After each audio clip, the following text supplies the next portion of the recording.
கிறிஸ்துவுக்கான அன்பானவர்களே, ஆண்டவருடைய திருப்பெயரிலே உங்களை வாழ்த்தி ஆசிர்வதிக்கிறேன். தேவன் இந்த புதிய நாளை நன்மை மேன்மை கொடுத்து தாங்குவாராக. இந்த நாளின் தியானத்திற்காக ஒரு வசனத்தை உங்களுக்கு முன்பாக வைக்கிறேன். அது 2 சாமுவேலின் புஸ்தகம் 22ஆம் அதிகாரம் 22வது வசனத்தின் பிற்பகுதி.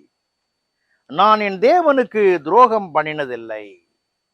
நான் என் தேவனுக்கு துரோகம் பண்ணதில்லை. என்னுடைய வாழ்க்கையில ஒரு நாளும் என் ஆண்டவருக்கு விரோதமான காரியங்களை சிந்தித்ததில்லை. Wickedness. When wickedness comes, man is taking a wrong path. He is working against God. இங்கே தாவீது வெகு அழகான வார்த்தையாக என் தேவனுக்கு நான் துரோகம் பண்ணதில்லை என்று சொல்லுகிறார். துரோகம் என்றால் என்ன? எது ஒரு பாசிட்டிவாக ஒரு காரியம் போய்கொண்டிருக்கும் பொழுது அதற்கு நெகட்டிவாக ஒரு குறுக்கு சால் ஓட்டினாங்கன்னாக்கா அதை துரோகம் என்று பாருங்கள். நன்மையான காரியங்களை நடப்பிக்க வேண்டிய வேளைகளிலே இடரலான காரியங்களை நடப்பிக்கும் பொழுது துரோகம் என்று சொல்லுவார்கள். பையன் ரொம்ப வேகமா சைக்கிள் ஓட்டிட்டு வந்தான். அப்ப குறுக்க ஒரு ஃப்ரெண்ட் என்ன பண்ணா, ஒரு குச்சி எடுத்து அவன் வீலுக்கு இடையில விட்டான். வந்த வேகத்துல அவன் தடுமாறி கீழே விழுந்தான். அவனுடைய மகிழ்ச்சியை பார்க்க இவனால் ஏற்றுக்கொள்ள முடியவில்லை. துரோகம். வாழ்கிற வாழ்க்கையில தாவீது புரிந்து கொண்ட விதமாக நான் தேவனுடைய வழியை காத்து கொண்டது மட்டும் அல்ல, என் தேவனுடைய சித்தங்களுக்கும் திட்டங்களுக்கும் விரோதமாக நான் எதிர்த்து நிற்பதில்லை. அநேக மக்களுடைய வாழ்க்கையில வாக்கு கொடுப்பார்கள் ஒரு காரியத்தை முற்று பெறுவதற்காக, நடத்துவதற்காக. ஆனால் வாக்கு மாறிவிடுவார்கள்.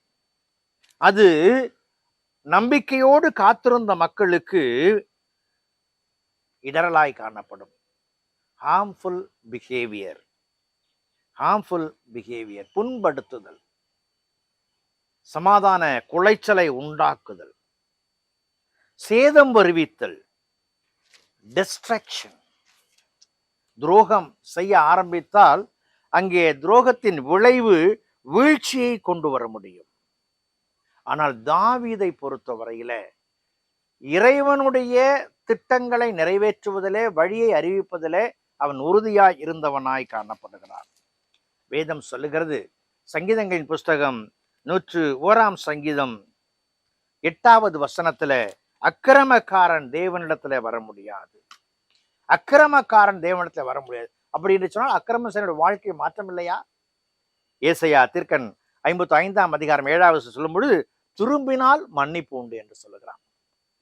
ஆண்டவருக்கு துரோகம் செய்யாத வாழ்க்கை வேண்டும் என்று சொன்னால், நான் துரோகம் என்று நினைக்கும் பொழுது, நான் மனம் திரும்பும் பொழுது என் ஆண்டவர் மன்னிப்பை தருகிறார். அதைத்தான் ஆண்டவர் தாவீதுக்கும் கொடுத்தார்.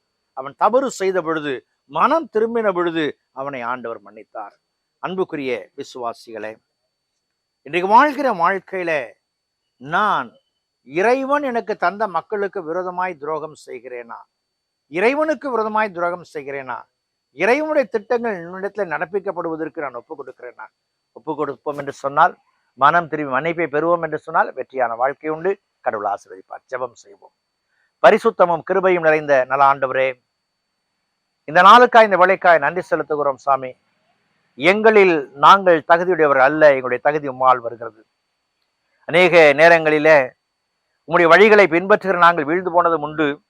எங்கள் வீழ்ச்சியை நினைவு கூர்ந்து திரும்பும் பொழுது உம்முடைய மன்னிப்பை கொடுத்து ஆசீர்வதி எங்களை காத்துக்கொள்ளும். இயேசுவில் ஜெபிக்கிறோம், ஜெபங்கள் பிதாவே, ஆமேன்.